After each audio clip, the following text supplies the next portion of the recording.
Selama 5 tahun, aku diam saat ibu mertuaku mencaci maki aku sebagai wanita tidak berguna. Aku bahkan tetap tersenyum saat suamiku membawa selingkuhannya masuk ke rumah untuk menggantikan posisiku. Mereka pikir aku lemah, mereka pikir aku pasrah. Tapi mereka lupa satu hal. Aku adalah dokter yang memegang rahasia paling mematikan tentang kejantanan suamiku. Begitu amplop kuning itu kubuka di depan wajah mereka, seluruh dunia mereka runtuh seketika. Siapa sangka, menantu yang mereka injak-injak ini sebenarnya adalah pemilik sah dari seluruh harta yang mereka sombongkan? Tonton sampai habis untuk melihat bagaimana aku menghapus garis keturunan mereka selamanya. Pagi itu, suasana rumah sakit tempatku bekerja sebenarnya cukup tenang, sampai tiba-tiba suara langkah kaki yang sangat kukenal memecah keheningan koridor.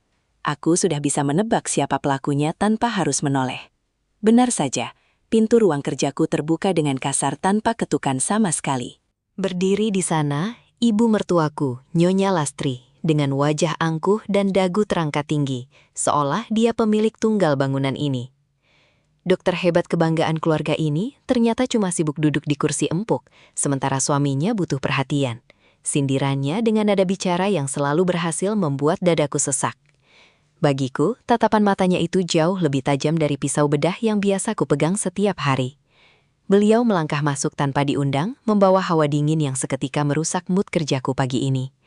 Aku hanya bisa menghela napas panjang, mencoba tetap tenang meski tanganku sedikit gemetar merapikan berkas di atas meja. Belum sempat aku membalas sindirannya, Nyonya Lastri melangkah ke samping, memberi jalan bagi sosok wanita muda yang sejak tadi bersembunyi di balik punggungnya. Namanya Maya. Dia berdiri di sana dengan senyum simpul yang tampak sangat dipaksakan, tapi matanya memancarkan kilat kemenangan yang sulit disembunyikan. Ibu mertuaku kemudian menepuk bahu wanita itu dengan gerakan yang sangat lembut. Tipe kelembutan yang tidak pernah sekalipun aku rasakan selama 5 tahun menjadi menantunya. Arini, kenalkan, ini Maya. Mulai hari ini aku mau kamu perlakukan dia dengan sangat istimewa di rumah sakit ini. Ucapnya, dengan penekanan di setiap kata. Aku mengerutkan kening, mencoba mencerna maksud ucapannya. Tapi Nyonya Lastri malah tertawa kecil yang terdengar sangat sinis di telingaku. Beliau mendekat, mencondongkan tubuhnya ke arahku, lalu berbisik. Jangan pasang wajah bingung begitu, Arini. Maya ini adalah masa depan keluarga kami. Sesuatu yang gagal kamu berikan meskipun aku sudah bersabar bertahun-tahun. Aku hanya bisa terpaku melihat Maya yang kini mulai berani menatapku langsung. Seolah dia sedang mengumumkan bahwa posisiku sebagai istri sah sudah tidak ada harganya lagi di mata keluarga besar mereka. Padahal, bagiku, kehadiran wanita ini bukan cuma soal tamu tak diundang, tapi sebuah badai yang memang sudah lama aku prediksi akan datang menghancurkan sisa-sisa kesabaranku. Suasana di dalam ruangan mendadak terasa makin pengap saat Maya mulai melangkah maju, mendekati mejaku dengan gaya yang dibuat-buat, seolah dia sedang berjalan di atas panggung sandiwara. Dia tidak bicara apa-apa pada awalnya, hanya menatapku dari ujung kepala sampai ujung kaki dengan tatapan merendahkan yang sangat kentara. Bagiku, keberaniannya itu benar-benar luar biasa untuk ukuran seorang tamu yang baru pertama kali menginjakan kaki di kantorku. Oh, jadi ini Dokter Arini yang sering dibicarakan itu. Cantik ya Tante, tapi sayang wajahnya pucat sekali, kurang aura kebahagiaan. Celetuk Maya sambil menoleh ke arah ibu mertuaku. Lalu mereka berdua tertawa bersama, seolah-olah aku ini hanya sebuah pajangan mati yang tidak punya telinga. Aku berusaha tetap tegar, menggenggam erat pulpen di tanganku agar tidak terpancing emosi. Meski rasanya ingin sekali aku menyuruh mereka keluar saat itu juga. Nyonya Lastri kemudian menyahut dengan nada yang jauh lebih menyakitkan. Wajar saja Maya, dia ini kan terlalu fokus mengurusi orang lain, sampai lupa bagaimana caranya menjadi wanita yang utuh untuk suaminya sendiri. Makanya ibu membawamu ke sini agar Arini sadar bahwa kecerdasan itu tidak ada gunanya kalau tidak bisa meneruskan garis keturunan. Mendengar itu, Maya menunduk malu-malu kucing. Tangannya mulai memainkan ujung bajunya dengan gerak-gerik yang sangat mencurigakan. Maaf ya dokter kalau kedatangan kami mengganggu. Aku cuma ingin memastikan kalau kandunganku ditangani oleh orang yang paling ahli. Meskipun aku tahu ini pasti sangat berat buat dokter. Ucap Maya dengan nada bicara yang lembut tapi terasa sangat beracun di telingaku. Aku hanya bisa terdiam membisu, menatap mata wanita itu yang seolah-olah sedang menantangku untuk marah. Sementara di dalam kepalaku, aku mulai menyusun kepingan-kepingan rencana tentang bagaimana cara mengakhiri permainan konyol mereka ini dengan sekali hantaman yang tak akan pernah mereka lupakan seumur hidup. Sebelum aku sempat mengeluarkan satu kata pun untuk membela diri, Nyonya Lastri tiba-tiba merogoh tas mahalnya dan mengeluarkan selembar kertas yang langsung ia banting ke atas mejaku dengan suara yang cukup keras. "Nggak usah banyak bengong, lihat ini baik-baik supaya mata kamu terbuka," serunya dengan nada yang melengking tinggi. Aku meraih kertas itu perlahan, dan jantungku seolah berhenti berdetak saat melihat gambar hitam putih yang sangat familiar di mataku. Itu adalah hasil USG yang menunjukkan adanya janin yang sedang berkembang. Maya yang tadinya hanya berdiri diam, kini sengaja mendekat ke arahku, mencondongkan wajahnya sambil tersenyum miring. "Itu sudah jalan 4 bulan, Dok. Revan bilang dia sangat bahagia saat pertama kali tahu. Bahkan dia sampai menangis," bisik Maya tepat di samping telingaku. Suaranya terdengar seperti dengungan lebah yang membawa sengatan mematikan. Bagiku, melihat hasil pemeriksaan itu di mejaku sendiri rasanya seperti sedang ditampar oleh kenyataan yang paling pahit. Namun ada sesuatu yang janggal yang langsung tertangkap oleh insting medisku. Nyonya Lastri kembali menimpali dengan suara yang sengaja dikeraskan, agar asistenku di luar bisa mendengar. "Lihat kan, ini bukti nyata kalau keluarga kami sebentar lagi akan punya penerus yang sah, darah daging Revan sendiri. Bukan cuma janji-janji kosong atau alasan sibuk di rumah sakit yang selalu kamu kasih tiap malam." Beliau kemudian melipat tangannya di dada, menatapku dengan tatapan jijik seolah aku ini adalah noda yang harus segera dibersihkan. "Sekarang kamu sadar kan posisi kamu di mana?" Wanita yang gak bisa memberikan apa-apa buat keluarga ini gak lebih dari sekedar pajangan yang sudah usang. Tambahnya lagi, tanpa memedulikan betapa hancurnya perasaanku saat itu. Aku hanya menarik napas dalam-dalam, mencoba menahan gejolak di perutku sambil terus menatap lekat-lekat hasil USG tersebut. Karena aku tahu, ada sebuah kebenaran besar yang sedang mereka coba tutup-tutupi dengan kesombongan ini. Aku hanya bisa menatap gambar di atas kertas itu dengan saksama. Sementara ibu mertuaku makin menjadi-jadi dalam meluapkan kemarahannya yang selama ini mungkin sudah dipendam di ubun-ubun. Beliau memajukan wajahnya ke arahku, menunjuk-nunjuk foto USG itu dengan jarinya yang penuh perhiasan berkilau, lalu berkata dengan suara yang bergetar karena emosi. "Harusnya kamu malu, Arini. Selama ini aku diam bukan berarti aku setuju kamu terus-terusan mengandalkan gelar doktermu itu sebagai tameng. Faktanya, gelar setinggi apapun gak bakal bisa bikin kamu jadi ibu yang sempurna untuk anak-anak Revan." Bagiku, kata-katanya itu bukan lagi sekedar kritik, tapi sebuah serangan pribadi yang sengaja dilakukan untuk merubuhkan seluruh harga diri yang sudah kubangun dengan kerja keras selama bertahun-tahun di rumah sakit ini. Nyonya Lastri kemudian berbalik menatap Maya dengan binar mata yang penuh rasa bangga. Seolah wanita di depannya ini adalah pahlawan yang baru saja menyelamatkan nama besar keluarganya dari kepunahan. "Untung saja Tuhan masih sayang sama keluarga kami dengan mengirimkan Maya. Dia ini bukti kalau masalahnya bukan di anakku, tapi memang ada pada dirimu, yang cuma bisa jadi wanita karir, tapi gagal total dalam urusan rumah tangga." Lanjutnya lagi sambil memberikan senyum kemenangan yang membuat ulu hatiku terasa perih. Maya pun tidak mau ketinggalan momen. Dia sengaja menyentuh lenganku pelan sambil berkata dengan nada yang dibuat-buat seolah dia merasa bersalah. "Aduh dokter, maaf banget ya, aku nggak bermaksud merebut apapun. Tapi Mas Revan memang sering bilang kalau dia merasa sangat kesepian dan hampa setiap pulang ke rumah karena nggak ada suara tangis bayi yang menyambutnya."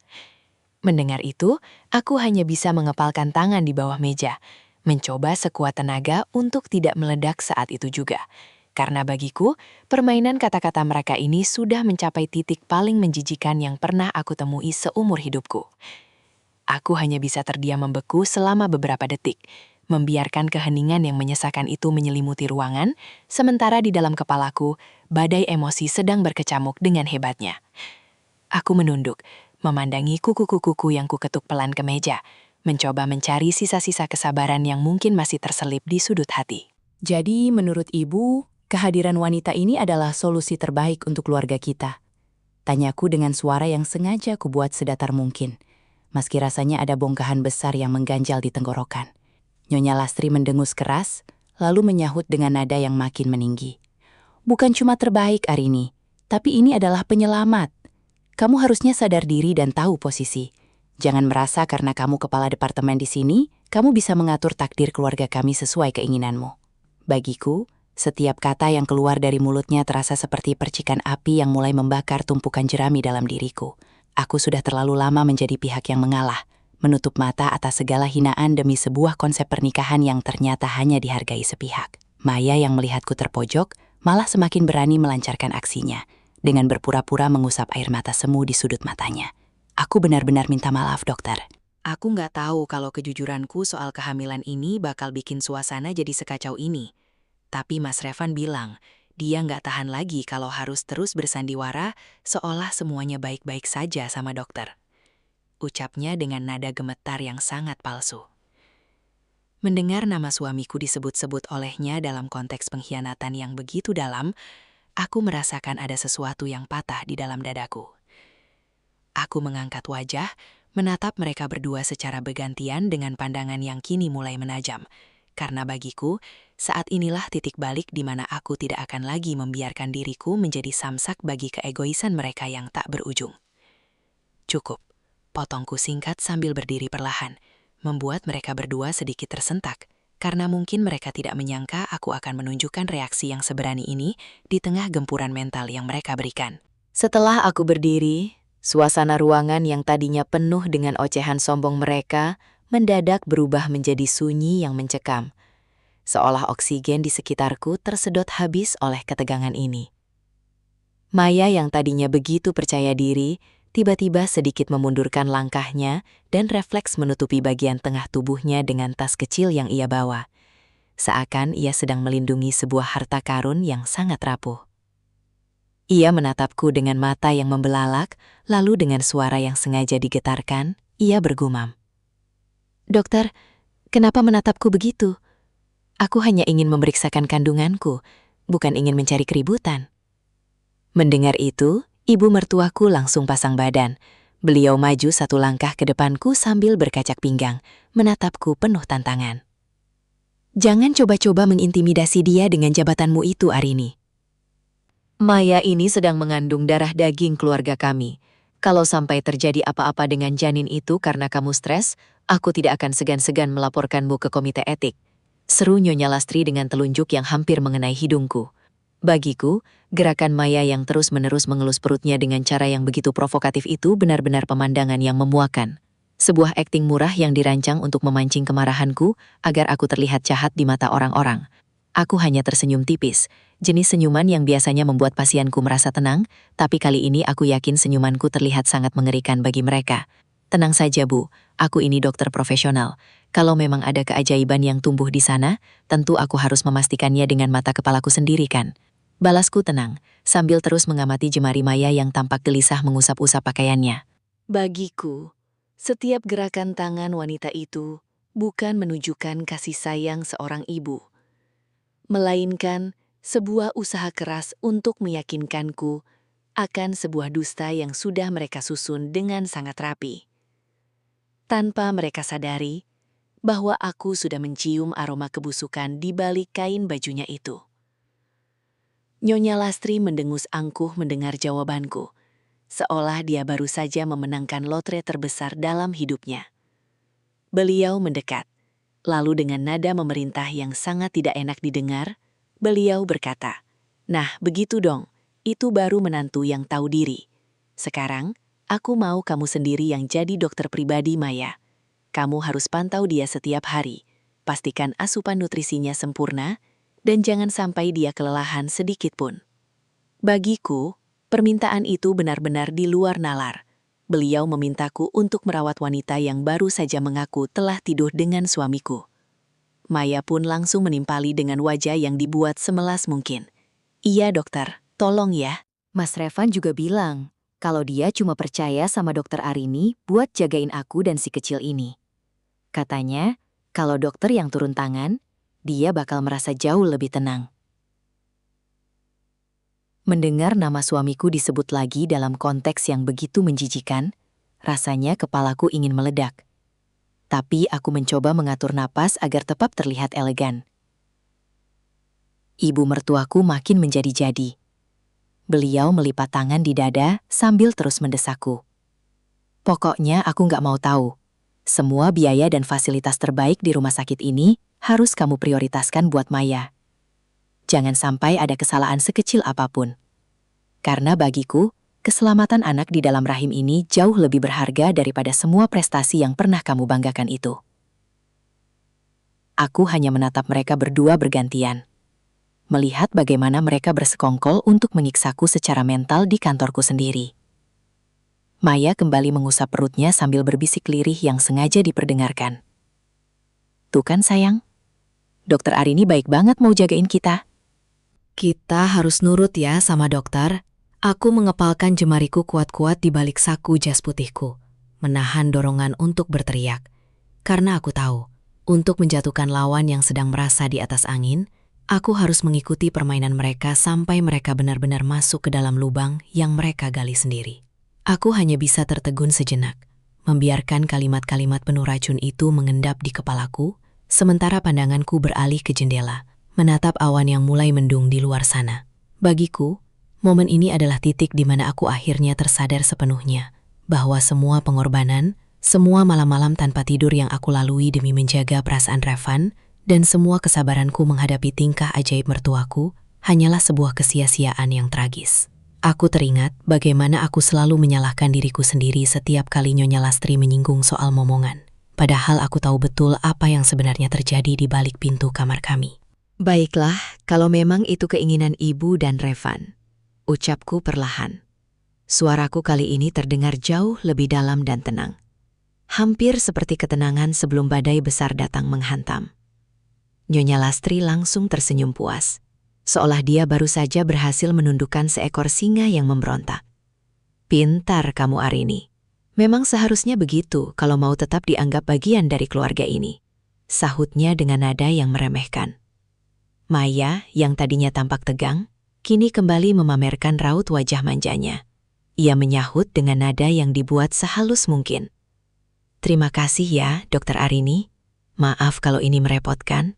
Aku janji bakal jadi pasien yang penurut demi Mas Revan dan masa depan kita semua.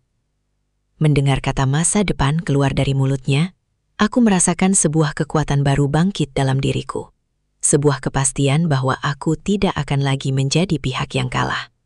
Bagiku, sandiwara mereka sudah terlalu jauh, dan aku tidak punya alasan lagi untuk melindungi pria yang dengan tega membiarkan wanita lain menghinaku di tempat kerjaku sendiri.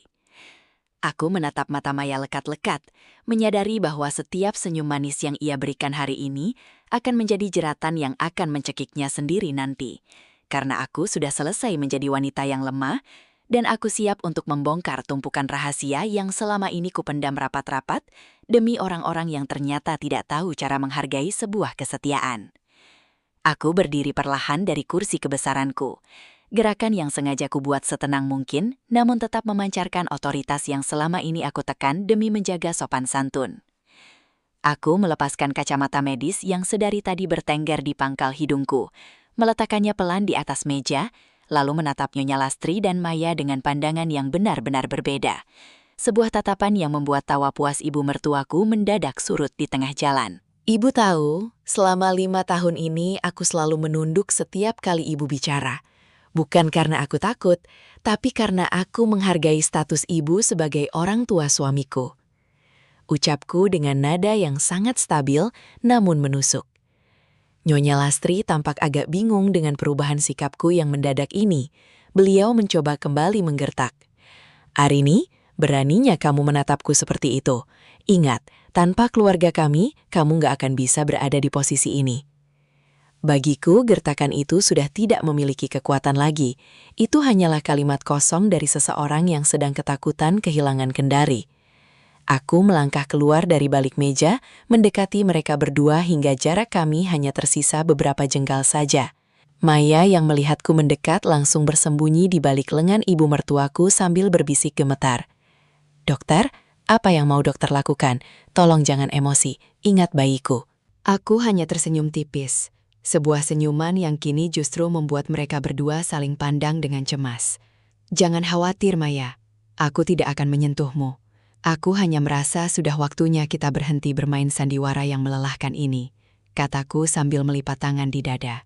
Bagiku, melihat wajah mereka yang mulai pucat adalah bayaran kecil bagi ribuan hari penuh hinaan yang aku telan bulat-bulat. Dan sekarang, aku sudah tidak punya niat sedikit pun untuk menjadi Arini yang penurut dan gampang diinjak-injak lagi. Mari kita lihat, siapa sebenarnya yang selama ini menjadi parasit dalam keluarga ini. Tambahnya lagi, dan saat itu aku tahu, aku telah benar-benar melepaskan diriku dari jeratan mereka yang beracun. Aku berjalan menuju pintu dan menguncinya rapat, lalu berbalik sambil memberikan kode kepada asistenku melalui interkom untuk tidak membiarkan siapapun masuk. Aku ingin ruangan ini menjadi saksi bisu berakhirnya kesombongan mereka. Ibu sangat mendambakan cucu, kan? Dan Maya, kamu sangat yakin dengan apa yang ada di dalam perutmu itu? Tanyaku sambil berjalan menuju lemari arsip medis di sudut ruangan. Nyonya Lastri mendengus, mencoba mengumpulkan kembali sisa-sisa keberaniannya yang mulai rontok. Tentu saja, jangan coba-coba mengalihkan pembicaraan dengan sikap sok misteriusmu itu, Arini. Cepat lakukan tugasmu dan periksa menantu kesayanganku ini. Teriaknya dengan suara yang agak serak. Bagiku, teriakan itu terdengar seperti keputusasaan yang disamarkan dengan amarah. Aku mengambil sepasang sarung tangan steril, memakainya dengan gerakan lambat yang sengaja kubuat dramatis, membuat suasana makin mencekam. Maya tampak semakin gelisah. Ia meremas ujung bajunya sambil bertanya dengan suara lirih. "Dokter, apa kita benar-benar harus melakukan pemeriksaan sekarang? Bisakah kita tunggu Mas Revan datang?" Aku menoleh padanya, menatap langsung ke dalam matanya yang tampak boyah. Justru karena ada keraguan di matamu itulah kita harus memastikannya sekarang juga, Maya. Sebagai kepala departemen di sini, aku punya standar tinggi untuk setiap diagnosa, apalagi jika ini menyangkut pewaris tunggal keluarga besar suamiku. Jawabku dengan penekanan yang membuat ia menelan ludah dengan susah payah. Aku memberi isyarat agar ia segera naik ke atas ranjang periksa, sementara ibu mertuaku terus mengomel di belakangku tentang betapa tidak sopannya aku hari ini. Bagiku, setiap ocehan beliau hanyalah kebisingan latar belakang yang tidak lagi penting, karena fokus utamaku sekarang adalah membongkar semua kepalsuan ini di depan alat medis yang tidak akan pernah bisa diajak berbohong. Ayo Maya, jangan takut, mari kita lihat bersama-sama hadiah apa yang sebenarnya sedang ibu dan kamu persiapkan untuk suamiku. Ajakku dengan nada suara yang tenang namun penuh ancaman tersembunyi yang membuat bulu kuduk mereka merinding. Maya akhirnya naik ke ranjang pemeriksaan dengan langkah gontai. Sementara ibu mertuaku berdiri tepat di sampingnya, seolah-olah sedang mengawal seorang ratu yang akan melahirkan. Aku mulai mengoleskan gel dingin ke perut Maya. Gerakannya sengaja kubuat perlahan, agar dia bisa merasakan setiap detik ketegangan yang aku ciptakan. Di layar monitor, gambaran hitam putih itu mulai muncul, dan Nyonya Lastri langsung mendekatkan wajahnya, matanya berbinar-binar penuh ambisi. "Lihat itu, Arini, lihat jagoan kami. Kamu harus akui kalau anak ini adalah berkah yang selama ini kamu tutup-tutupi pintunya," cerocos beliau dengan nada bangga yang luar biasa. Bagiku, melihat beliau begitu memuja sosok janin di layar itu adalah sebuah ironi yang sangat menyedihkan, karena beliau sama sekali tidak tahu badai apa yang sedang mengintai di balik gambar tersebut.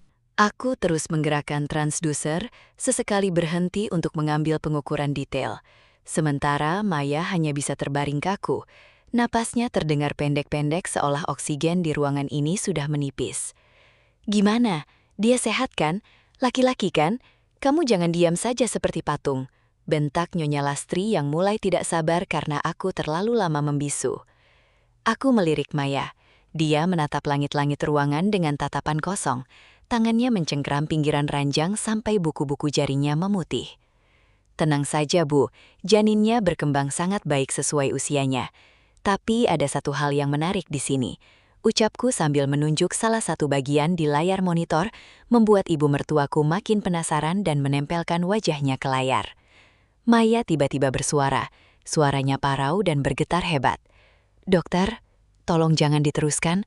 Aku tiba-tiba merasa mual." Aku hanya tersenyum tipis tanpa melepaskan pandanganku dari monitor. Karena bagiku, inilah momen krusial di mana kebanggaan semu ibu mertuaku akan segera berbenturan dengan kenyataan pahit yang sudah lama kusimpan rapat di dalam brankas rahasiaku. Sabar sedikit, Maya. Sebagai dokter, aku punya kewajiban untuk menjelaskan semuanya secara detail, terutama soal siapa yang sebenarnya berjasa atas kehadiran nyawa di dalam rahimmu ini.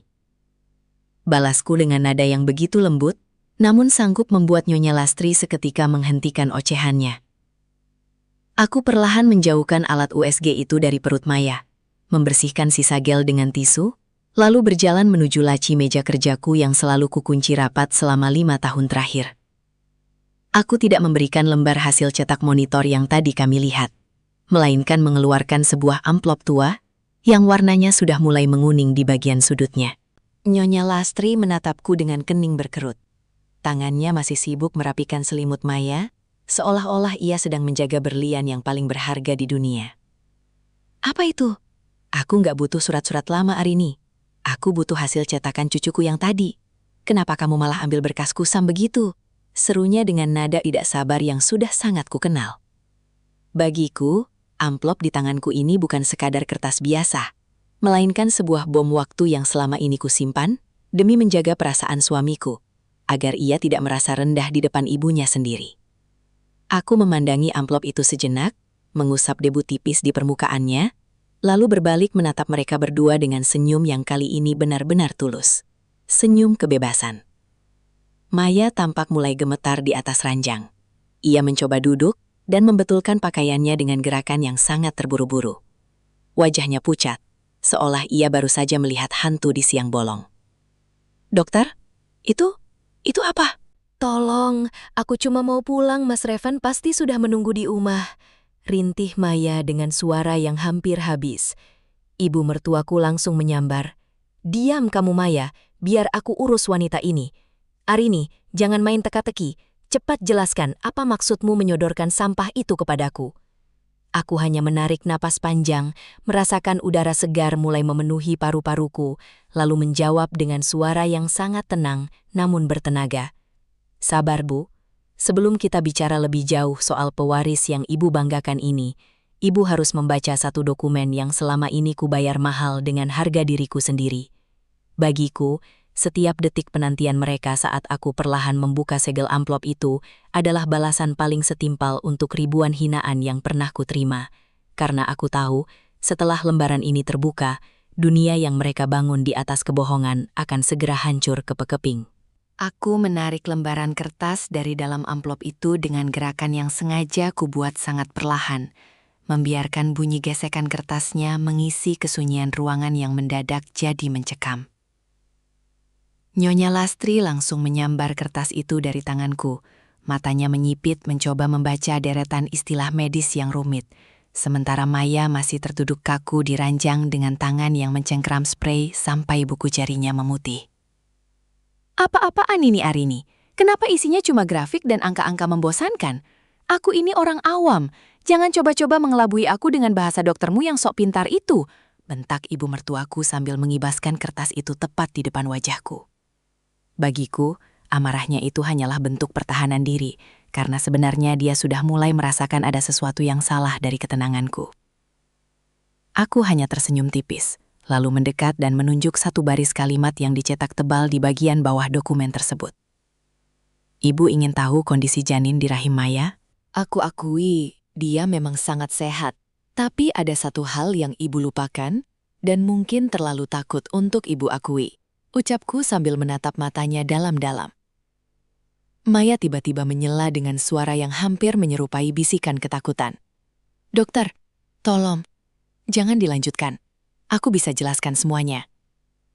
Namun, Nyonya Lastri malah membentaknya. Diam kamu Maya, biarkan dia bicara. Apa yang menurutmu aku lupakan Arini? Jangan berbelit-belit.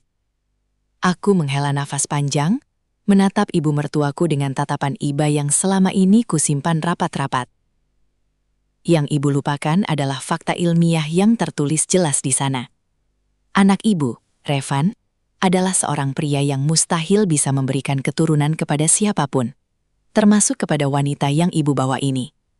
Kataku dengan suara yang sangat stabil. Bagiku, momen ini rasanya seperti melepaskan beban bertonton yang selama 5 tahun ini menghimpit pundakku. membiarkan kebenaran itu meledak di tengah-tengah mereka tanpa ada satupun celah untuk menghindar. Jadi, kalau ibu sekarang bertanya soal siapa pewaris kebanggaan keluarga ini, mungkin ibu harus bertanya lebih dalam kepada Maya. Karena secara biologis, mustahil Revan adalah ayahnya.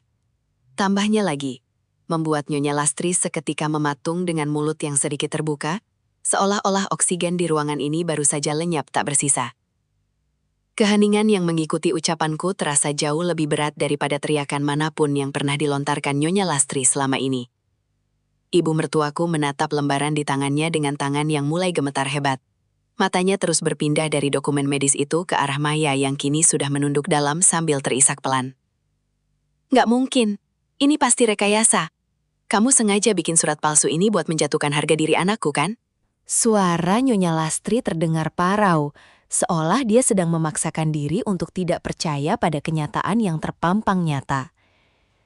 Bagiku, melihatnya menyangkal fakta ilmiah yang begitu jelas adalah pemandangan yang sangat menyedihkan sekaligus melegakan, karena akhirnya aku tidak perlu lagi memikul rahasia gelap itu sendirian.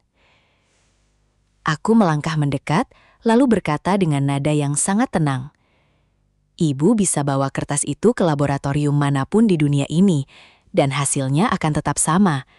Revan menderita kondisi medis yang membuatnya mustahil memiliki keturunan biologis. Sebuah rahasia yang ia minta aku simpan rapat-rapat sejak sebelum kami menikah." Maya tiba-tiba mengangkat wajahnya yang sudah basah oleh air mata. Ia menatapku dengan tatapan memohon yang sangat hancur. "Dokter, aku nggak tahu kalau Mas Revan. Dia bilang dia sangat menginginkan anak ini." Aku hanya menoleh padanya dengan tatapan dingin. Lalu kembali menatap ibu mertuaku, yang kini mulai limbung dan harus berpegangan pada pinggiran meja kerjaku. "Jadi Bu, selama 5 tahun ini ibu terus-menerus menganggapku sebagai wanita yang tidak sempurna. Padahal kenyataannya, akulah satu-satunya orang yang rela mengorbankan kehormatanku demi melindungi kejantanan putra kesayangan ibu." Tambahnya lagi, sambil melipat tangan di dada. Bagiku, setiap detik kehancuran yang kulihat di wajah Nyonya Lastri adalah jawaban atas semua doa-doa panjangku di malam-malam penuh air mata. Sebuah pembuktian bahwa setinggi apapun mereka membangun istana dari kebohongan, pondasinya yang rapuh pasti akan runtuh juga oleh satu hembusan kebenaran yang tak terbantahkan. Sekarang, pertanyaannya adalah, siapa sebenarnya pria yang sudah memberikan ibu cucu ini, kalau bukan Revan? Tanyaku dengan nada yang begitu lembut, namun sanggup membuat Maya gemetar seolah-olah dia sedang berdiri di tengah badai salju. Nyonya Lastri mendadak kehilangan seluruh energinya, beliau merosot dan jatuh terduduk di kursi dengan wajah yang semula merah padam, kini berubah menjadi seputih kertas. Persis seperti orang yang baru saja kehilangan napas. Matanya kosong, menatap nanar ke arah lantai tanpa berkedip, sementara mulutnya bergerak-gerak tanpa sanggup mengeluarkan satu kata pun yang berarti. Bagiku, melihat sosok yang biasanya begitu vokal dan penuh kendali itu mendadak membisu adalah pemandangan yang sangat ganjil, seolah seluruh dunia yang ia banggakan runtuh hanya dalam hitungan detik. Maya yang melihat situasi semakin tak terkendali, mulai meracau tidak jelas. Ia memegangi perutnya sambil menangis histeris di atas ranjang periksa. "Enggak, ini enggak benar. Dokter pasti salah lihat. Mas Revan bilang dia sangat mencintaiku, dan janin ini adalah buktinya." Aku hanya membuang muka, merasa muak dengan drama yang masih coba ia pertahankan di tengah fakta yang sudah telanjang bulat. Ibu mertuaku akhirnya bersuara. Suaranya sangat kecil dan parau, sampai aku harus mencondongkan badan untuk mendengarkannya. "Jadi, selama ini aku menyiksa orang yang salah. Aku menghina menantuku sendiri demi menutupi cacat anakku yang bahkan aku sendiri tidak tahu." Beliau menatapku dengan sorot mata yang penuh kengerian, seolah baru menyadari betapa jahatnya peran yang ia mainkan selama ini. Aku hanya berdiri diam dengan tangan terlipat, membiarkan rasa pahit dari kenyataan itu meresap ke dalam sanubari mereka masing-masing. Kenyataan memang pahit, Bu, tapi ilmu pengetahuan tidak pernah berpihak pada perasaan siapapun. Jawabku datar. Bagiku, keheningan yang menyiksa di ruangan ini adalah bentuk pemurnian. di mana semua ego dan kesombongan yang mereka bangun selama bertahun-tahun, akhirnya hangus terbakar oleh satu lembar kertas medis yang tidak bisa mereka bantah lagi. Meninggalkan mereka dalam lubang kehampaan yang mereka gali sendiri dengan tangan mereka yang penuh prasangka. Aku melangkah pelan mendekati Nyonya Lastri yang masih terduduk lemas, membiarkan bunyi sepatuku menggema di ruangan yang kini terasa seperti kuburan bagi harga diri mereka. Ibu ingin tahu kenapa aku sanggup bertahan dicaci maki setiap hari di meja makan. Tanyaku dengan suara yang rendah namun tajam, membuat beliau sedikit mendongak dengan tatapan yang hancur. Aku menghela nafas, menatap dinding ruang kerjaku yang penuh dengan sertifikat kedokteran. Hasil dari kerja keras yang selalu beliau remehkan. Karena Revan memohon kepadaku, Bu. Dia menangis di kakiku, bilang kalau dia tidak sanggup melihat ibu kecewa jika tahu putra emasnya tidak sempurna. Jadi, aku setuju untuk menjadi pihak yang bersalah. Aku membiarkan diri ini dianggap tidak berguna, dicap mandul oleh seluruh keluarga besar, hanya agar anak ibu tetap bisa berjalan dengan kepala tegak sebagai pria sejati di depan teman-temannya. Jelasku, sambil merasakan perih yang dulu sempat membeku, kini mulai mencair. Ibu mertuaku menggelengkan kepala, seolah sedang menolak ingatan tentang setiap hinaan yang pernah ia lontarkan padaku. Lalu ia bergumam lirih. Tapi, kenapa kamu tidak bicara, Arini? Kenapa kamu biarkan aku menjadi monster yang terus menyakitimu? Aku tersenyum pahit, menatap beliau dengan rasa iba yang mendalam. Karena aku mencintainya, atau setidaknya aku pikir begitu, sampai aku sadar kalau pengorbananku hanya dijadikan karpet merah bagi dia untuk membawa wanita lain ke sini. Balasku, sambil melirik Maya yang masih terisak tanpa berani menatapku. Bagiku, menceritakan kebenaran ini sekarang bukan lagi soal meminta simpati, melainkan soal mengembalikan semua beban yang selama 5 tahun ini kupikul sendirian ke pundak orang-orang yang seharusnya merasakannya sejak awal. Aku mencondongkan badan ke arah Nyonya Lastri, memastikan beliau mendengar setiap kata yang keluar dari mulutku. Aku sudah cukup menjadi tameng untuk putra kesayangan ibu, dan hari ini, tameng itu sudah hancur bersamaan dengan kebohongan yang kalian bawa masuk ke kantorku ini. Baru saja kalimat terakhirku menggantung di udara, tiba-tiba pintu ruangan itu terbuka dengan sangat keras sampai membentur dinding. Revan berdiri di sana, napasnya memburu dan wajahnya terlihat kacau balau, seolah dia baru saja berlari maraton mengejar waktu yang sudah habis. Begitu matanya menangkap sosok ibunya yang sedang menangis dan Maya yang masih meringkuk di atas ranjang periksa, ekspresinya langsung berubah menjadi horor yang nyata. "Arini, tolong jangan teruskan lagi." Suaranya parau, hampir seperti sebuah rintihan putus asa yang menyedihkan. Dia melangkah mendekat, mengabaikan tatapan tajam dari rekan-rekan kerjaku yang mulai melongok di koridor. Lalu dia mencoba meraih tanganku dengan jemarinya yang dingin. "Aku bisa jelaskan semuanya. Ini nggak seperti yang kamu pikirkan. Masalah Maya, aku cuma nggak mau kamu merasa terbebani lagi dengan harapan ibu yang terlalu tinggi," teriaknya dengan nada suara yang bergetar hebat. Bagiku, mendengar alasan konyol itu keluar dari mulutnya saat segalanya sudah telanjang bulat adalah puncak dari segala kemuakan yang bisa kutanggung.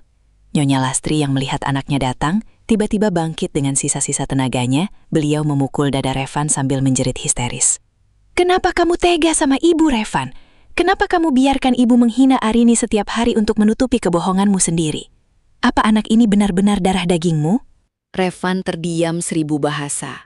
Dia hanya tertunduk sambil memejamkan mata rapat-rapat, tidak sanggup membalas tatapan penuh luka dari ibunya maupun tatapan dingin dariku.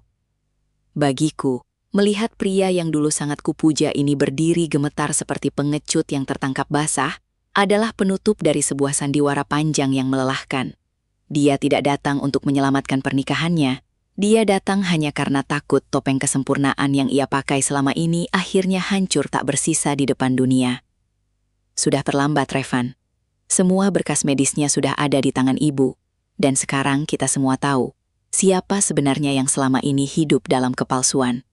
Ucapku pelan namun sangat tajam, membuat suamiku itu merosot ke lantai. Seolah-olah seluruh tulang di tubuhnya baru saja dilolosi satu persatu. Revan benar-benar bersimpuh di depanku. Kedua tangannya memegang erat ujung jas putihku seolah-olah aku adalah satu-satunya pelampung di tengah badai yang dia ciptakan sendiri. Air matanya mulai membasahi lantai ruang kerjaku, dan dengan suara yang tersedat oleh isak tangis, dia meracau pelan. "Arini, aku mohon, demi apapun yang pernah kita lalui, tolong jangan katakan apa-apa lagi pada orang-orang di luar. Aku akan lakukan apa saja. Aku akan usir Maya sekarang juga, asal kamu mau memaafkan aku dan merahasiakan ini dari keluarga besar." Bagiku, rintihan itu terdengar sangat memuakan. Sebuah usaha terakhir dari seorang pengecut yang lebih takut kehilangan reputasi daripada kehilangan istrinya sendiri. Aku menarik kakiku dengan kasar agar genggamannya terlepas, menatapnya dari ketinggian dengan rasa muak yang sudah mencapai ubun-ubun. Nyonya Lastri yang melihat pemandangan itu makin histeris. Beliau berteriak sambil menunjuk wajah anaknya. "Jadi kamu lebih peduli pada harga dirimu daripada nyawa ibu yang hampir mati karena malu. Kamu biarkan istrimu dihina seperti sampah, hanya supaya kamu tetap terlihat hebat di mata orang lain." Revan tidak menjawab. Dia hanya terus membenamkan wajahnya di antara kedua tangannya. Pundaknya naik turun karena tangis yang tidak kunjung berhenti. Maya yang melihat pelindungnya sudah hancur, mencoba ikut turun dari ranjang dan mendekati kami sambil berbisik lirih. "Mas, kamu bilang kamu bakal jagain aku dan bayi ini. Kenapa kamu malah seperti ini?" Revan tiba-tiba mendongak dan membentaknya dengan suara yang penuh kemarahan yang meluap-luap. "Diam kamu. Gara-gara ide gila kamu untuk datang ke sini, semuanya jadi hancur." Bagiku, melihat mereka saling serang di depanku adalah pemandangan yang sangat ironis. Sebuah akhir yang sangat pas untuk persekutuan yang dibangun di atas tumpukan dusta. Aku melipat tangan di dada, membiarkan keheningan yang menyakitkan itu mengisi ruangan sejenak, sebelum akhirnya aku berkata dengan nada yang sangat rendah, namun mematikan. "Kamu tidak sedang meminta maaf karena menyesal telah menyakitiku, Revan. Kamu hanya sedang ketakutan, karena sekarang dunia tahu kalau pria sempurna yang mereka puja selama ini ternyata hanyalah sebuah karangan fiksi yang sangat buruk." Tiba-tiba, tawa yang sangat ganjil keluar dari mulut Revan. Sebuah tawa kering yang terdengar sangat menyeramkan di tengah suasana yang sedang hancur lebur ini. Dia perlahan berdiri, mengusap air matanya dengan kasar, lalu menatapku dan ibu mertuaku dengan pandangan yang mendadak berubah menjadi sangat dingin dan menantang. "Iya, aku memang tahu kalau aku nggak akan pernah bisa punya anak. Kalian puas?" teriaknya sambil melempar vas bunga di meja kerjaku sampai hancur berkeping-keping. Aku tersentak, sementara Nyonya Lastri langsung menutup mulutnya karena terkejut melihat perubahan drastis putranya. Revan berjalan mendekat ke arah ibunya, lalu berkata dengan nada bicara yang penuh dendam. "Ibu pikir kenapa aku diam saja saat ibu menghina Arini setiap hari? Itu karena aku butuh tameng." Aku nggak mau harga diriku sebagai pengusaha sukses hancur cuma karena masalah ini. Bagiku, membiarkan Arini dianggap tidak sempurna jauh lebih baik daripada membiarkan dunia tahu kalau aku ini pria yang gagal total secara fisik. Revan kemudian melirik Maya yang mulai ketakutan. Lalu ia menyeringai lebar sambil berkata, "Dan soal wanita ini, kalian pikir aku benar-benar mencintainya? Maya ini cuma alat. Aku yang bayar dia untuk pura-pura mengandung. Bahkan aku yang cari hasil lab palsu itu supaya ibu berhenti menuntut cucu. Dan supaya Arini merasa sangat bersalah sampai dia mau menceraikanku, tanpa menuntut harta sepeser pun." Mendengar pengakuan yang begitu menjijikan itu, rasanya darahku mendidih sampai ke kepala. Pria yang selama ini kuselamatkan martabatnya, ternyata adalah seorang manipulator ulung yang sedang merencanakan kejatuhanku. Maya mencoba menyela dengan suara bergetar. "Mas, tapi perjanjian kita nggak begini." Namun Revan langsung membentaknya. "Diam." "Perjanjian kita sudah batal sejak kamu dengan bodohnya datang ke sini dan menghadapi dokter yang jauh lebih pintar dari tipu muslihatmu." Bagiku, melihat sosok asli Revan yang meledak-ledak seperti ini adalah jawaban paling nyata bahwa pengampunan sudah tidak ada lagi tempatnya di ruangan ini. Karena ternyata selama ini, aku bukan sedang melindungi seorang suami yang rapuh, melainkan sedang memberi makan seekor predator yang sedang bersiap menerkamku dari belakang. Aku hanya bisa mematung mendengarkan pengakuan biadab yang baru saja meluncur dari mulut Revan, sementara Nyonya Lastri tampak sangat terguncang sampai harus memegangi dadanya dengan napas yang tersengal. Revan melangkah mondar-mandir di ruanganku seperti singa yang terpojok. Lalu dia menatapku dengan tatapan yang sangat tajam dan penuh kebencian. Kamu harusnya sadar, Arini. Bisnisku sedang di ujung tanduk, dan aku butuh semua asetmu untuk menambal utang-utangku. Makanya aku sengaja membiarkan ibu menyudutkanmu terus-menerus, supaya kamu merasa depresi, merasa gagal jadi istri, dan akhirnya menyerah begitu saja melepaskan semuanya padaku tanpa perlawanan. Ucapnya tanpa sedikit pun rasa bersalah yang tersisa di wajahnya. Bagiku, mendengar suamiku sendiri mengakui bahwa dia memanfaatkan kejamnya lisan ibunya untuk menghancurkan mentalku demi uang, adalah tingkat kerendahan yang tidak pernah kubayangkan sebelumnya. Nyonya Lastri berteriak histeris sambil memukul-mukul lengannya. Jadi kamu cuma jadikan ibu alat untuk mengusir istrimu? Kamu tega membiarkan ibu jadi monster demi menutupi utang-utangmu, Revan? Namun Revan malah tertawa lebih keras. Ia menatap ibunya dengan pandangan kosong lalu menyahut. Ibu juga seneng kan punya alasan buat menghina Arini? Aku cuma kasih apa yang ibu mau. Aku kasih ibu harapan soal cucu lewat Maya. Padahal itu semua cuma skenario biar aku bisa kuasai apartemen dan mobil Arini saat dia pergi nanti. Maya yang mendengar itu langsung terduduk lemas di lantai. Ia menangis sambil meracau pelan. Mas, uang muka yang kamu janjiin buat utang pacarku gimana? Kamu bilang ini rencana yang aman.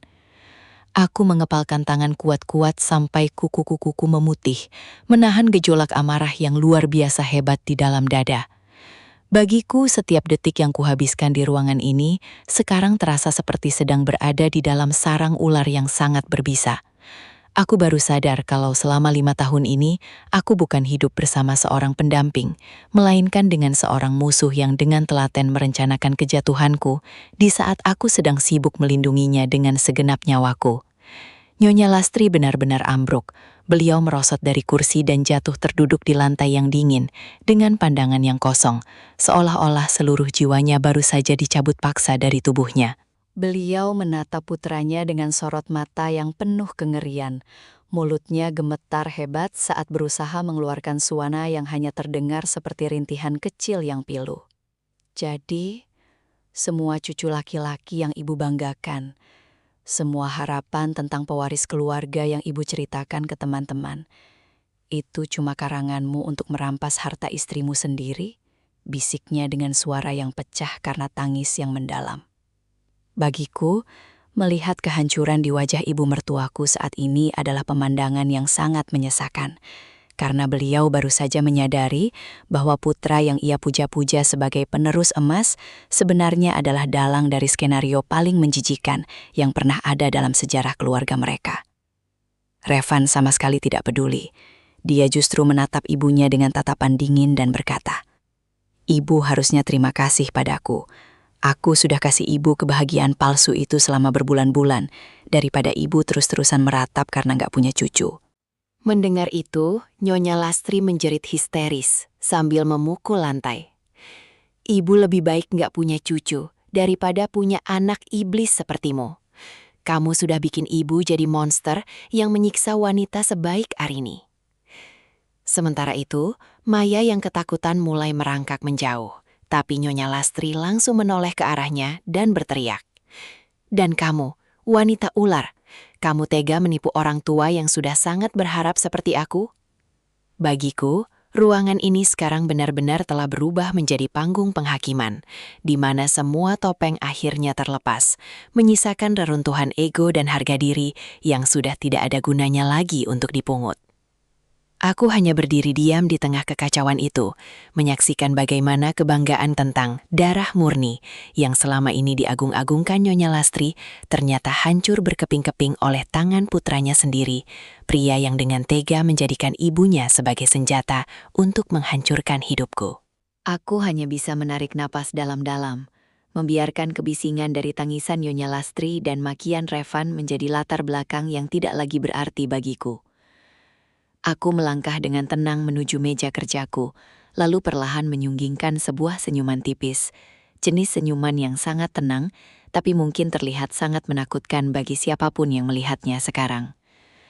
Aku menatap Revan yang masih tampak kalap, lalu berkata dengan nada yang sangat rendah, namun sanggup membungkam suaranya. Kamu pikir aku ini naif, Revan?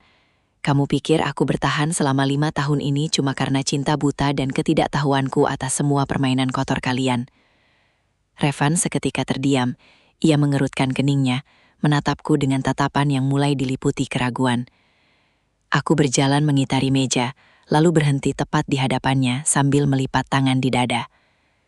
Satu hal yang tidak pernah kamu sadari adalah, aku tidak pernah membiarkan diriku menjadi korban tanpa persiapan. Bagiku, setiap air mata yang jatuh karena hinaan ibumu, setiap rupiah yang kamu curi dari rekening bersama kita, dan setiap kebohongan yang kamu ucapkan di tempat tidur, semuanya sudah aku catat, dan aku siapkan balasannya, ucapku dengan suara yang sangat stabil. Nyonya Lastri mendongak, menatapku dengan wajah yang basah oleh air mata, seolah beliau baru saja melihat sosok asing yang baru bangkit dari dalam diriku. "Arini, apa maksudmu? Kamu sudah tahu semuanya?" tanya beliau dengan nada gemetar. Aku hanya mengangguk pelan, memberikan tatapan yang dingin, namun penuh kemenangan. "Kejutan sebenarnya baru saja dimulai, Bu, dan untukmu, Revan, terima kasih karena sudah mengaku di depan saksi dan rekaman yang sedang berjalan di ruangan ini. Kamu baru saja mempermudah jalanku untuk menghapus seluruh garis keturunanmu dari hidupku selamanya," tambahnya lagi. Dan saat itu, aku bisa melihat ketakutan yang nyata mulai merambat di wajah suamiku. Karena dia baru tersadar bahwa selama ini dia bukan sedang menjebak seekor domba, melainkan sedang menari di atas telapak tangan seseorang yang sudah menyiapkan liang kubur untuk kesombongannya. Revan mendadak tertawa sumbang, mencoba menutupi kegugupannya yang makin kelihatan jelas saat dia melihatku begitu tenang. "Rekaman, jangan sok jagoan, Arini. Kamu pikir gertakan receh begitu bisa bikin aku takut? Bagiku, kamu tetap saja wanita lemah yang gak punya kuasa apa-apa selain stetoskop sialan itu." Tantangnya dengan suara yang sengaja dikeraskan, tapi aku bisa melihat tangannya sedikit bergetar. Aku hanya terkekeh pelan, lalu menekan sebuah tombol di bawah mejaku yang memutar ulang suara pengakuannya tentang menyawa Maya dan niat busuknya merampas asetku. "Aku bukan sedang menggertak, Revan. Aku sudah mengawasi setiap gerak-gerikmu, termasuk saat kamu diam-diam bertemu dengan Maya di kafe pinggiran kota sebulan yang lalu," ucapku sambil menatapnya lurus. Maya yang mendengarnya langsung membelalakkan mata. Dia menatap Revan dengan ngeri, lalu beralih padaku. "Dokter, jadi dokter sudah tahu semuanya dari lama. Kenapa dokter diam saja?" Aku berjalan mendekati Maya, menatapnya dengan tatapan yang sulit diartikan. "Karena aku butuh kalian semua berkumpul di sini, di kandangku, agar kalian tidak punya celah lagi untuk berkelit saat aku menjatuhkan bom yang sebenarnya," jawabku tenang. Nyonya Lastri yang sedari tadi hanya bisa meratap, kini menatapku dengan wajah penuh kebingungan yang sangat dalam. "Arini, apa yang sebenarnya kamu rencanakan? Kamu bukan menantuku yang dulu lagi," rintih beliau dengan suara serak. Aku hanya tersenyum, lalu mencondongkan badan ke arah Revan yang wajahnya mulai memucat pasi. "Kamu benar-benar mengira aku bertahan selama ini karena bodoh? Tidak, sayang. Bagiku, membiarkanmu merasa di atas angin adalah cara terbaik untuk melihat seberapa dalam lubang yang akan kamu gali untuk dirimu sendiri. Aku sengaja membiarkanmu merasa menang, sengaja membiarkanmu percaya bahwa skenario Maya ini akan berhasil, hanya agar aku punya bukti tak terbantahkan untuk menghancurkan hidupmu berkeping-keping, tanpa menyisakan satupun sisa kehormatan." Tambahnya lagi dengan nada bicara yang sangat tajam, membuat Revan terhuyung ke belakang seolah-olah dia baru saja dihantam oleh kekuatan besar yang tak kasat mata. Revan mendadak tertawa sumbang, mencoba menutupi kegugupannya yang makin kelihatan jelas saat dia melihatku begitu tenang. "Rekaman, jangan sok jagoan, Arini. Kamu pikir gertakan Aceh begitu bisa bikin aku takut? Bagiku, kamu tetap saja wanita yang gak punya kuasa apa-apa selain stetoskop sialan itu," tantangnya dengan suara yang sengaja dikeraskan. Tapi aku bisa melihat tangannya sedikit bergetar. Aku hanya terkekeh pelan, lalu menekan sebuah tombol di bawah mejaku yang memutar ulang suara pengakuannya tentang menyewa Maya dan niat busuknya merampas asetku. Aku bukan sedang menggertak, Revan. Aku sudah mengawasi setiap gerak-gerikmu. Termasuk saat kamu diam-diam bertemu dengan Maya di kafe pinggiran kota sebulan yang lalu, ucapku sambil menatapnya lurus. Maya yang mendengarnya langsung membelalakkan mata. Dia menatap Revan dengan ngeri, lalu beralih padaku. Dokter? Jadi dokter sudah tahu semuanya dari lama? Kenapa dokter diam saja? Aku berjalan mendekati Maya, menatapnya dengan tatapan yang sulit diartikan. Karena aku butuh kalian semua berkumpul di sini, di kandangku, agar kalian tidak punya celah lagi untuk berkelit saat aku menjatuhkan bom yang sebenarnya. Jawabku tenang. Nyonya Lastri yang sedari tadi hanya bisa meratap, kini menatapku dengan wajah penuh kebingungan yang sangat dalam. Arini, apa yang sebenarnya kamu rencanakan? Kamu bukan menantuku yang dulu lagi, rintih beliau dengan suara serak. Aku hanya tersenyum, lalu mencondongkan badan ke arah Revan yang wajahnya mulai memucat pasi. Kamu benar-benar mengira aku bertahan selama ini karena bodoh? Tidak, sayang. Bagiku, membiarkanmu merasa di atas angin adalah cara terbaik untuk melihat seberapa dalam lubang yang akan kamu gali untuk dirimu sendiri. Aku sengaja membiarkanmu merasa menang, sengaja membiarkanmu percaya bahwa skenario Maya ini akan berhasil, hanya agar aku punya bukti tak terbantahkan untuk menghancurkan hidupmu berkeping-keping tanpa menyisakan satupun sisa kehormatan. Tambahnya lagi dengan nada bicara yang sangat tajam, membuat Revan terhuyung ke belakang, seolah-olah dia baru saja dihantam oleh kekuatan besar yang tak kasat mata. Revan hanya bisa menatapku dengan wajah penuh kebingungan yang bercampur dengan rasa takut yang mulai membuncah. Sementara aku melangkah perlahan menuju jendela, membelakangi mereka semua, agar aku bisa menikmati momen kemenangan ini dengan kepala dingin. Kalian semua pasti penasaran kan? Kenapa aku yang seorang dokter spesialis sukses, mau-maunya bertahan di rumah yang isinya cuma makian dan penghinaan selama 5 tahun? Tanyaku tanpa menoleh. Suaraku mengalun tenang menyapu seisi ruangan. Aku berbalik, menatap tajam ke arah Nyonya Lastri, yang masih terduduk lemas, lalu berkata dengan nada yang sangat dalam. Ibu masih ingat dengan pria bernama Baskoro? Pria yang 10 tahun lalu bisnisnya ibu hancurkan lewat fitnah keji, sampai dia kehilangan segalanya dan memilih untuk mengakhiri hidupnya sendiri? Nyonya Lastri seketika membelalak. Wajahnya berubah menjadi sangat pucat, seolah-olah dia baru saja melihat hantu dari masa lalu yang paling ia takuti.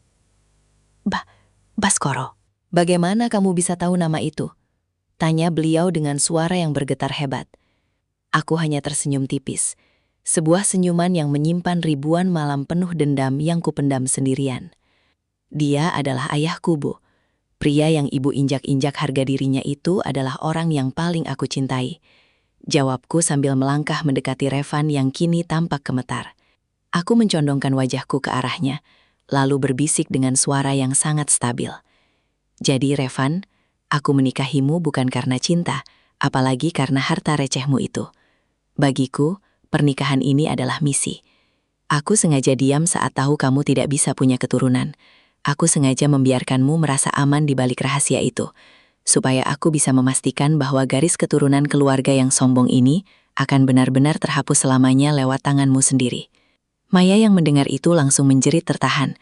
Dokter, ini benar-benar gila. Dokter merencanakan ini semua. Aku hanya menoleh padanya dengan tatapan yang sangat dingin. Iya, Maya.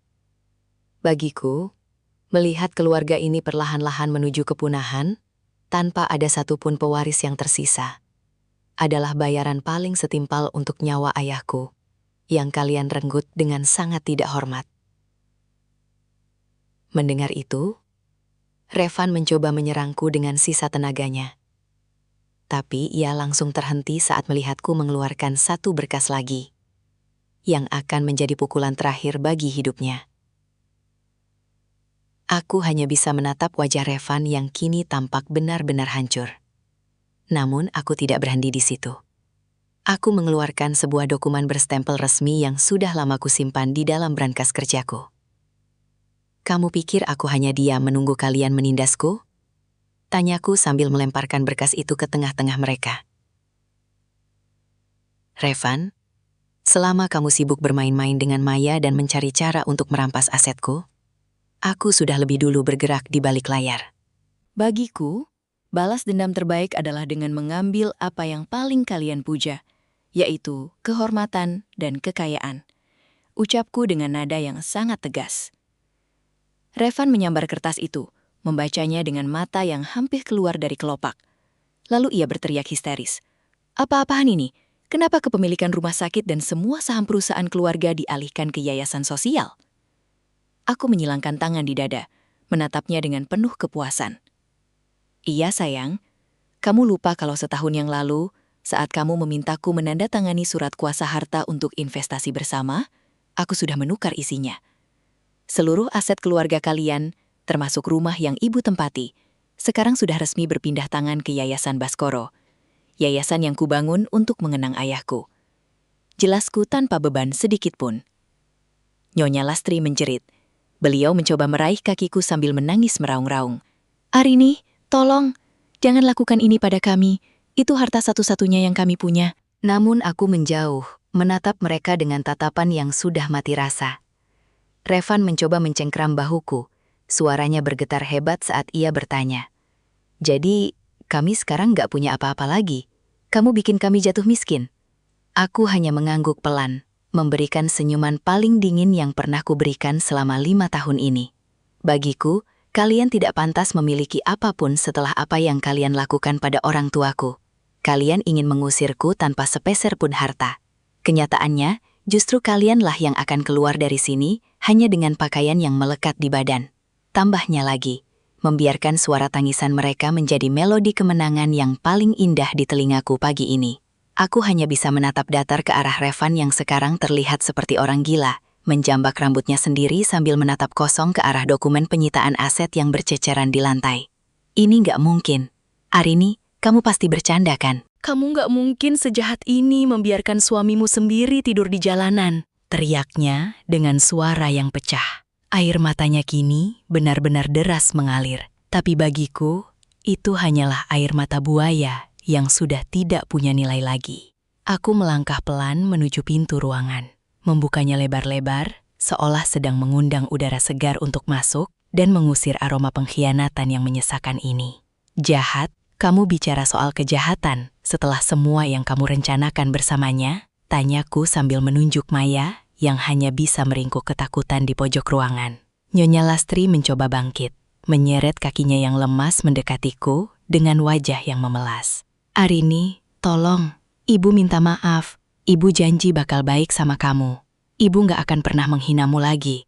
Asalkan jangan ambil rumah itu. Ibu mau tinggal di mana? Tanyanya dengan suara serak yang penuh keputusasaan. Bagiku, permohonan itu datang terlambat 10 tahun.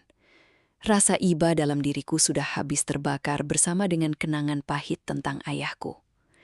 Aku menatap beliau lekat-lekat lalu berkata, Ibu harusnya sadar. Setiap kata kasar yang ibu tujukan padaku dulu adalah paku yang mengunci pintu maaf ini rapat-rapat. Sekarang, silahkan ibu tanya pada putra kesayangan ibu, kenapa dia begitu bodoh sampai memberikan seluruh kunci kerajaan kalian kepadaku hanya demi menutupi rasa malunya. Revan mendongak, matanya merah penuh dendam namun tak berdaya. Kamu benar-benar monster, Arini. Kamu sengaja menjebakku. Aku tertawa kecil.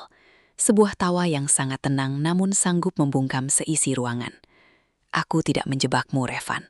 Aku hanya membiarkan sifat serakahmu memakan dirimu sendiri. Kamu yang memilih untuk berbohong, kamu yang memilih untuk selingkuh, dan kamu yang memilih untuk mencoba merampas hartaku. Bagiku, ini bukan jebakan. Ini adalah keadilan yang tertunda. Balasku dengan nada yang sangat tajam. Aku memberi isyarat kepada petugas keamanan yang sudah menunggu di luar untuk segera masuk. Tolong antar tamu-tamu ini keluar. Mereka sudah tidak punya urusan lagi di rumah sakit ini, maupun di properti milik Yayasan Baskoro manapun. Ucapku tegas, membiarkan suara langkah kaki petugas dan jeritan frustrasi mereka menjadi penanda bahwa babak kelam hidupku sebagai menantu yang tertindas telah resmi berakhir hari ini. Aku hanya bisa menarik napas panjang, menikmati keheningan yang perlahan kembali merayap masuk ke dalam ruanganku setelah petugas keamanan menggiring mereka keluar dengan paksa. Aku berjalan menuju kursi kebesaranku, duduk di sana sambil memandangi sisa-sisa kekacauan di lantai. Namun fokusku teralih pada Revan, yang tiba-tiba berontak dari pegangan petugas dan berteriak di ambang pintu dengan wajah yang merah padam. "Arini, kamu pikir dengan begini kamu menang?" Semua orang akan tahu kalau kamu adalah istri yang kejam, yang membuang suaminya sendiri saat sedang kesulitan. Teriaknya dengan nada suara yang melengking penuh frustrasi. Bagiku, ancaman itu hanyalah angin lalu yang tidak akan pernah sampai ke telinga siapapun yang berpengaruh. Karena aku sudah menyiapkan langkah yang jauh lebih taktis dari sekadar adu mulut. Aku bangkit berdiri sekali lagi, berjalan tenang ke arahnya, lalu berbisik cukup keras agar Maya dan Nyonya Lastri yang sedang menangis terseduh-seduh juga bisa mendengarnya. "Silahkan bicara sesukamu, Revan. Tapi jangan lupa, Atu punya rekaman lengkap pengakuanmu soal penipuan medis, rencana perampasan aset, hingga bukti pembayaranmu kepada Maya untuk memalsukan kehamilan," kataku sambil menyilangkan tangan di depan dada. Revan seketika terdiam. Matanya bergetar hebat menunjukkan ketakutan yang sangat dalam bahwa karir dan reputasi sosialnya akan benar-benar tamat jika rekaman itu bocor ke publik. Maya pun ikut meratap. "Dokter, tolong jangan libatkan aku lebih jauh. Aku cuma butuh uang untuk pengobatan pacarku. Aku nggak tahu kalau urusannya bakal sejauh ini." Aku menatap Maya dengan pandangan dingin, lalu beralih ke ibu mertuaku yang kini hanya bisa bersandar lemas pada dinding lorong. "Bagiku, drama ini sudah cukup sampai di sini.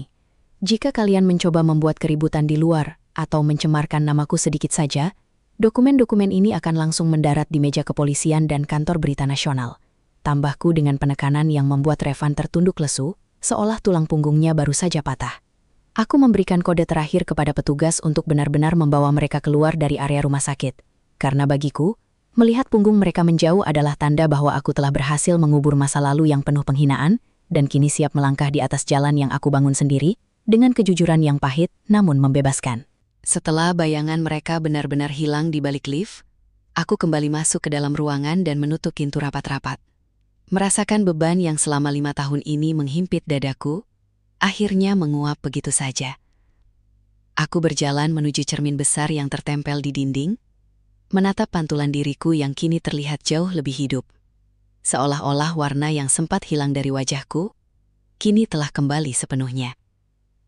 Bagiku melihat diriku sendiri tanpa ada bayang-bayang ketakutan akan hinaan Nyonya Lastri, adalah sebuah kemewahan yang dulu hanya bisa aku impikan, di sela-sela waktu kerjaku yang padat. Aku mengambil telepon kantor dan menghubungi asisten pribadiku. "Rina, tolong hubungi tim pengacara. Katakan pada mereka untuk segera melayangkan gugatan cerai secara resmi sore ini juga. Lampirkan semua bukti yang sudah kita kumpulkan tadi." Suara Rina di seberang sana terdengar sedikit ragu, namun tetap profesional. "Baik, Dok. Apakah ada pesan khusus untuk pihak keluarga Pak Revan?" Aku tersenyum tipis sambil mengusap bingkai foto ayahku yang kini kusimpan di atas meja, lalu menjawab dengan suara yang sangat mantap. "Katakan saja bahwa tidak ada ruang untuk negosiasi atau perdamaian. Bagiku, hubungan ini sudah mati sejak hari pertama mereka merencanakan pengkhianatan ini. Dan sekarang saatnya aku mengambil kembali setiap detik kebahagiaan yang sempat mereka curi dariku." Tiba-tiba, ponsel pribadiku bergetar. Ada pesan singkat dari Revan yang isinya penuh dengan permohonan maaf dan janji-janji palsu untuk berubah. Tapi aku hanya membacanya sekilas sebelum langsing memblokir nomornya secara permanen. "Jangan pernah lagi mencoba mengetuk pintu yang sudah aku kunci dari dalam, Revan. Kamu bukan lagi suamiku, melainkan hanya sebuah catatan kaki dalam sejarah hidupku yang sudah selesai aku baca," bisikku pelan pada layar ponsel yang sudah gelap. Bagiku, setiap langkah yang akan kuambil mulai detik ini adalah langkah bebas tanpa belenggu. Karena aku tahu bahwa keadilan bukan hanya soal menghukum yang bersalah, tapi juga soal memberikan diri sendiri kesempatan untuk bernafas kembali tanpa rasa bersalah yang dipaksakan oleh orang lain. Beberapa minggu berlalu, sejak badai di ruang periksaku itu meledak. Dan hari ini, aku berdiri di depan gedung pengadilan dengan perasaan yang jauh lebih ringan. Seolah-olah seluruh beban beton yang selama ini mengikat kakiku telah hancur menjadi debu. Aku melihat Revan datang dengan setelan jas yang tampak kusut. Wajahnya yang dulu selalu terlihat angkuh, kini kusam dan penuh guratan stres. Jauh berbeda dari pria yang dulu sangat kupuja. Begitu dia melihatku, dia langsung berlari kecil mendekat, mencoba mencegat langkahku sebelum aku masuk ke ruang sidang. Arini, tolong, kita bicara sebentar saja. Aku sudah diusir dari kontrakan. Ibu terus-menerus jatuh sakit karena memikirkan rumah yang disita itu. Apa kamu benar-benar tega melihat kami hancur seperti ini? Tanyanya dengan suara bergetar, mencoba mencari sisa-sisa belas kasihan di mataku. Bagiku, melihatnya memelas seperti itu bukannya memicu asa iba, malah membuatku semakin sadar betapa rendahnya mentalitas pria yang pernah kusebut suami ini. Aku berhenti sejenak, menatapnya dengan tatapan yang sangat tenang, lalu menjawab. Revan, kamu bicara soal tega setelah semua skenario menjijikan yang kamu buat dengan Maya. Kamu bicara soal kehancuran setelah ibu mertuaku menghabiskan 5 tahun hidupku dengan hinaan yang kamu biarkan. Revan mencoba memegang lenganku, tapi aku segera menghindar dengan gerakan yang sangat tegas. Aku hilaf, Arini. Aku cuma takut kehilangan segalanya. Teriaknya mulai histeris hingga menarik perhatian orang-orang di sekitar koridor pengadilan. Aku hanya tersenyum tipis. Sebuah senyuman yang menandakan bahwa babak hidupku bersamanya benar-benar sudah mencapai kata tamat. Kamu tidak sedang hilaf, Revan. Kamu sedang menuai apa yang kamu tanam dengan sangat rajin selama bertahun-tahun. Bagiku, kehancuranmu saat ini adalah bentuk keseimbangan alam yang paling adil. Dan jangan pernah berharap aku akan menjadi penyelamatmu lagi, karena peran itu sudah resmi aku pensiunkan. Ucapku dengan nada yang begitu dingin namun mantap. Pengacaraku kemudian menyentuh bahuku, memberi kode bahwa sidang akan segera dimulai.